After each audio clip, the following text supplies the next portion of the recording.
find out. You tried to rule, but your time ran out. Faithful, the silent will stay quiet now. We're taking back what you burned to the ground.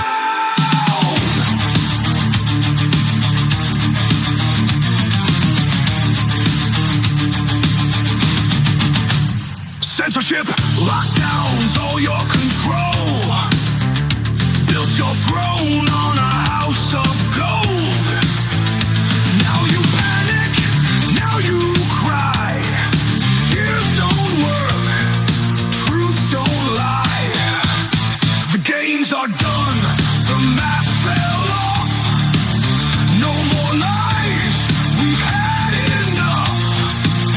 You played with fire, now taste the flame. This time, we're naming names. Faithful, fuck around and find out. You tried to rule, but your time ran out. Faithful, the silent won't stay quiet now. We're taking back what you burned to the ground. You called us threats, you called us extreme, but we remember everything. From 24 and beyond, take your bets, 'cause guess what? We ain't done yet. Faithful, fuck around and find out. Your kingdom's crumbled, your luck ran out. Faithful, no more games, no more doubt. You lit the fire, now it's burning you down.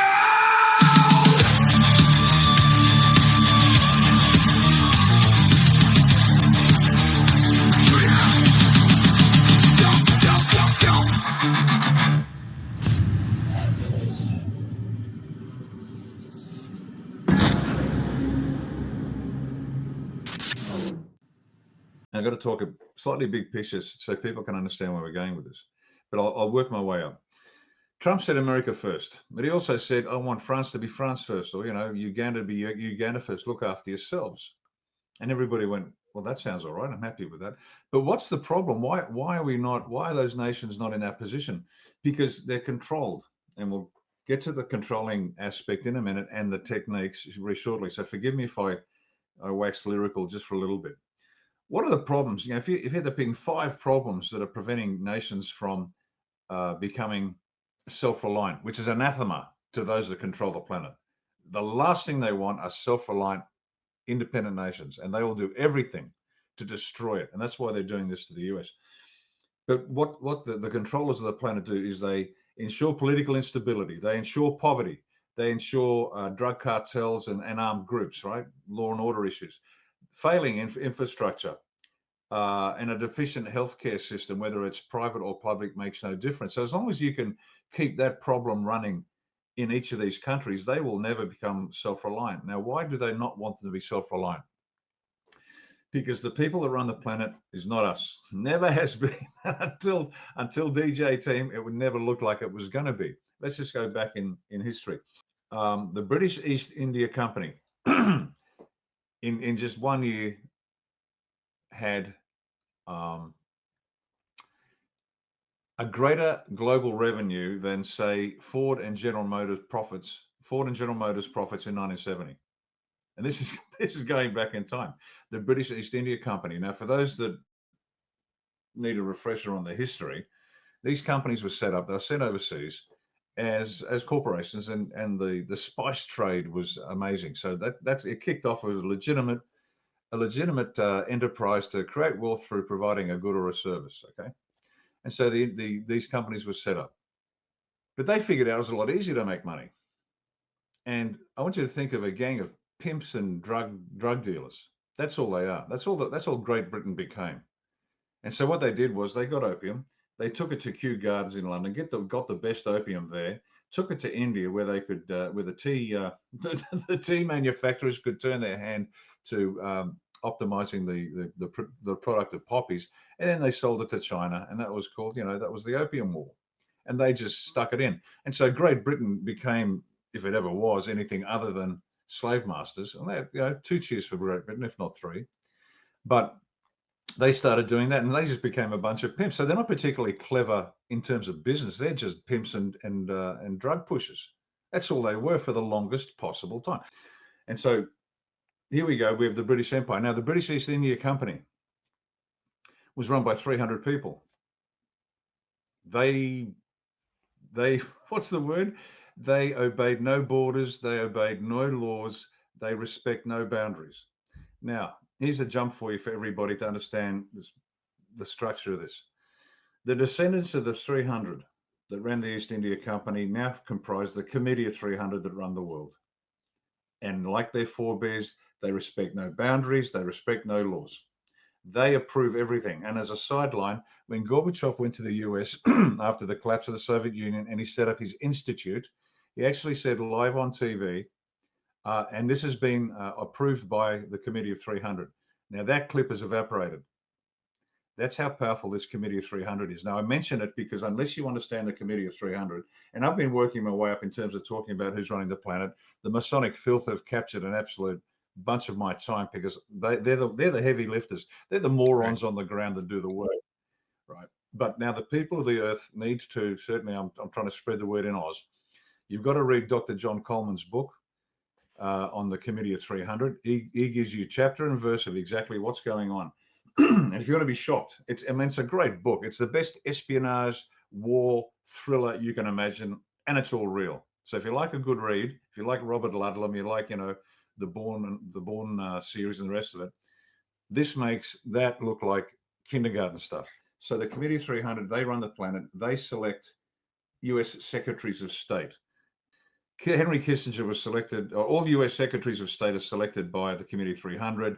Jimmy Carter was selected as president because he'd had 3 mental breakdowns. He couldn't resist criticism and rejection. So they got a psychologically weak individual to be president so he could be persuaded of everything and anything. So the Committee 300, they select. Kissinger threatened the Italian prime minister and eventually had him killed. The Committee 300's representative, through their various agencies like the Club of Rome and things like that, and Council of Foreign Relations, they had Ali Bhutto, who was the leader of Pakistan, executed by their man in town, General al-Haq, and General al-Haq actually crossed the line a couple of times too and didn't follow the Committee of 300. And he was actually warned by Turkish Secret Service that he was going to suffer a mid-air explosion in his aircraft and be assassinated. So al-Haq was a bit clever. He had a defense intelligence agency team with him, with a brigadier general and all his people on his plane, thinking they wouldn't take him out. They took him out. They took out the Committee of 300, took out the American team on board as well. And this is a message to people. And so goes the allegation. They took out Kennedy, and they took him out. They could have taken him out with a heart attack, but they took him out in a spectacular and public fashion in order to send a message to every national leader: if we can take out the president of the US, the rest of you better follow suit. Okay, so now you're beginning to understand the Committee of 300 and their grip on the planet. The Committee of 300 control the planet with 2 means. One is money, mammon, or their god, Satan. That's it. Now, people they will get people to sign up to do work for them because they pay well. And this is why the cash flow is critical. The drugs provide the cash flow in order to pay for things to get done. So is Venezuela about drugs? Yeah, but it's about the cash flow. El Chapo, this famous, drug lord from Mexico. My God, he's got $1.4 billion. He's a monster. He's not even a yapper type dog that won't shut up. Venezuela itself has got a dozen more billionaires with hundreds of billions of dollars at their disposal. It's about the cash flow. And so the Committee of 300 controls the planet through cash or their god, Satanism. And that's it. Now, let me address one more issue that ties into this. People are saying, please, and the idea is, please elevate your thinking here. It's the Zionists. No. It's the Jews. No. It's not even the Khazarian mafia or the black nobility. They're all the heavy lifters for the Committee of 300. Now, the Jew thing. Just so we're clear on this. What, 92% of your Congress are dual citizens? Do they believe in Judaism? No, most Jews don't believe in Judaism. Oh, I'm a cultural Jew. What the fuck does that mean? And if you read the Talmud, it means they're sickos. But the point is this, 92%. That's because they had to sign up so they can reap the benefits of what they get working for the Committee 300. Big money. Retirement and silly jobs when they finish, they pay them a lot of money to do the heavy lifting. Money and their God, Satan. That's it. And the people that work their way up, so you think, oh, the Jews are running the show, they're trying to distract you from the real source of power. No. They're just, the Jewish people, they're just as deceived as everybody else. Israel as a nation was a construct, we know that. It was the Khazarians, yes, the Khazarians, but they're not doing it either. And this is why when they say Israel is last, they're not talking about the nation, they're not even talking about, they're talking about this connection to the Committee of 300 that has used all of these devices to divide us, to keep nations broke and poor. And that's why DJT is such an existential threat to the Committee of 300, because he wants a strong Rwanda. He wants a strong Ethiopia. He wants a strong Australia. He wants a strong Brazil. He wants a strong fill in the blank. Because now what he is doing, what DJT is successfully doing, he is dismantling the iron-like grip, loosening the iron-like grip that the British, the Committee of 300 through their control through MI6 and all the rest of it, that's being dismantled step by step by step by step. But we have to be ready, willing, and able to then step up and do our work. You'll notice that that's a very complimentary description, yet lacking in detail. There's a reason for that. You can't even get a picture of this guy. This picture is a clip from an old video from a long time ago. This guy is deep into clandestine and covert worlds of intelligence. That's why you can't get much detail on him. If you know how to read between the lines, prestigious institutions. Yeah, I know exactly which prestigious institutions. So that's him. That shows his bona fides. Now, I'm going to show you a simplified map of the organizations that report to the Committee of 300. At the top, you can see the Committee of 300. Then you've got the US subsidiaries, all under control of the Committee of 300. The US National Reconnaissance Office, NRO, and Permindex, under control. MI6, English intelligence, and if you're not aware, MI6 created both Mossad and CIA. MI6 have been going on since Queen Elizabeth I. Stands for Military Intelligence Department 6. It was headed up by a character called C most recently, and that's where you get the character M in the James Bond movies. Moving on, and you'll see the Anti-Defamation League are plugged into them as well. All these peace sense. They're not separate organizations. They're working hand in glove. Then you've got the Bilderberg Group, again famous amongst many people. Institute of Strategic Studies. And you've got the Round Table. And the Round Table controls a lot of the heavy lifting, let's say. Now, what do they talk about? Let's have a look. Institute for International Affairs. They're the ones that select your secretaries of state, for example, Kissinger, who wasn't working for the United States in any way, shape, or form. Aspen Institute for Humanistic Studies, Canadian Institute for International Affairs, Union of Concerned Scientists, and they plug into the Tavistock Group, the Trilateral Commission, the CFR, Council on Foreign Relations, all working towards the same 300. The Dutchy Foundation, the bankers, moving on. The Tavistock Institute, MIT, Massachusetts Institute of Technology, Brookings Institute. These are famous names. They have real weight in their spheres, and they're under control. Wharton School of Economics, they're controlled, all of it. Moving on, and you can, the Rand Corporation, plugged into CIA, which was plugged into the MK Ultra program. Club of Rome. The Club of Rome, again, heavy lifters on behalf of the Committee 300. They do things. And then you've got individuals like Kissinger, who was appointed by the Committee of 300 as your Secretary of State, as they all are. The presidents don't matter. And Kissinger and the Star Group controlling all those mechanisms that control our lives: insurance, banking, real estate, technology, entertainment, you name it. It's there. So anyway, that's a simplified map of the mechanism of global control. And this is just the high level stuff. The low level stuff beyond it, the map becomes, it's like a bed sheet with font 10 writing on it.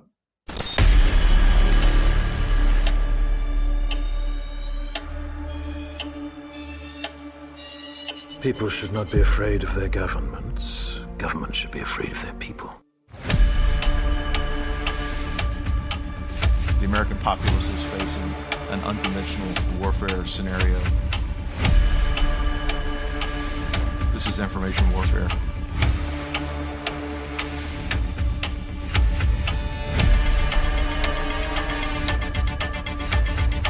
One of the biggest things I discovered in my work was the existence of a supranational committee composed of 300 men, the Committee of 300, also known in intelligence circles as the Olympians. That was the committee that ran the British East India Company. They all had equal voting rights. They could not outvote each other, and of course they were sworn to secrecy.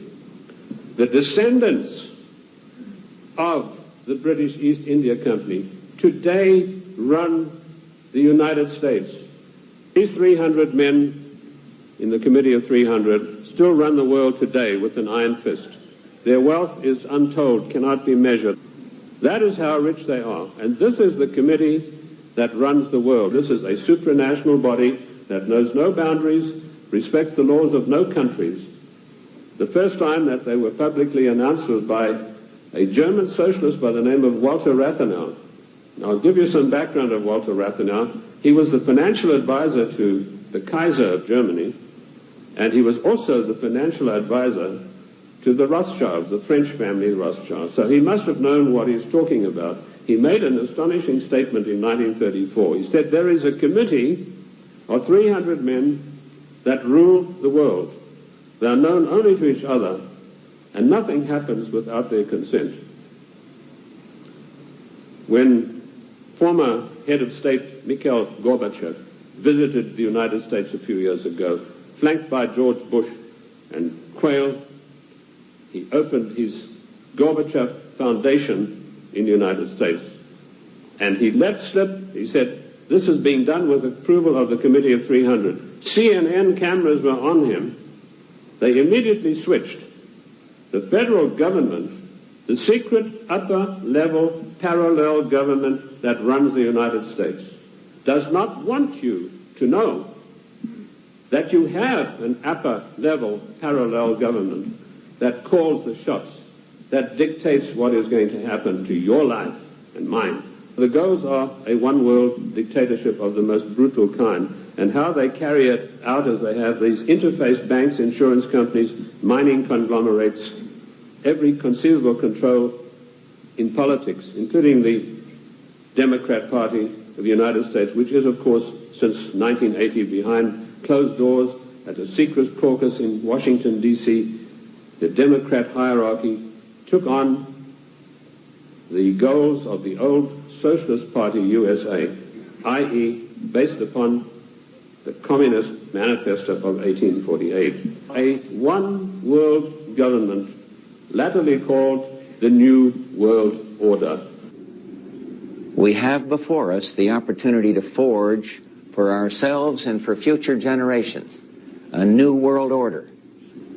When we are successful, and we will be, we have a real chance at this new world order, an order in which a credible United Nations can use its peacekeeping role to fulfill the promise and vision of the UN's founders. You go down the line and all of the... So we have to go from rapidly rising to falling and falling all the way to zero. This equation has four factors, a little bit of multiplication. So you've got a thing on the left, CO2, that you want to get to zero. And that's going to be based on the number of people, the services each person's using on average, the energy on average for each service, and the CO2 being put out per unit of energy. So let's look at each one of these and see how we can get this down to zero. Probably one of these numbers is going to have to get pretty near to zero. That's back from high school algebra. But let's take a look. First, we've got population. The world today has 6.8 billion people. That's headed up to about 9 billion. Now, if we do a really great job on new vaccines, healthcare, reproductive health services, we could lower that by perhaps 10 or 15. On March 22, 1980, the monument was unveiled by Congressman Doug Barnard before an audience of between 200 and 300 people. The Georgia Guidestones may be America's answer to Stonehenge. They are complete with mystery and controversy. They sit quietly in an Elbert County field. A group that remains anonymous paid for the monument's construction in the late 1970s. Each stone was etched with so-called guiding principles in languages from across the world. The stones themselves were a mystery, paid for by an unknown person who called themselves R.C. Christian back in 1979. He later published a book titled Common Sense Renewed in 1986, which described the ideology of the Guidestones as such. I'm the originator of the Georgia Guidestones and the sole author of its inscriptions. I have had the assistance of a number of other American citizens in bringing the monument into being. We have no mysterious purpose or ulterior motives. We seek common sense pathways to a peaceful world without bias for particular creeds or philosophies. Maintain humanity under 500 million in perpetual balance with nature. Guide reproduction wisely, improving fitness and diversity. Unite humanity with a new living language. Rule passion, faith, tradition, and all things with tempered reason. Protect people and nations with fair laws and just courts. Let all nations rule internally, resolving external disputes in a world court. Avoid petty laws and useless officials. Balance personal rights with social duties. Prize truth, beauty, love, seeking harmony with the infinite. Be not a cancer on the earth, leave room for nature. It's a 40-chapter document to basically control the world.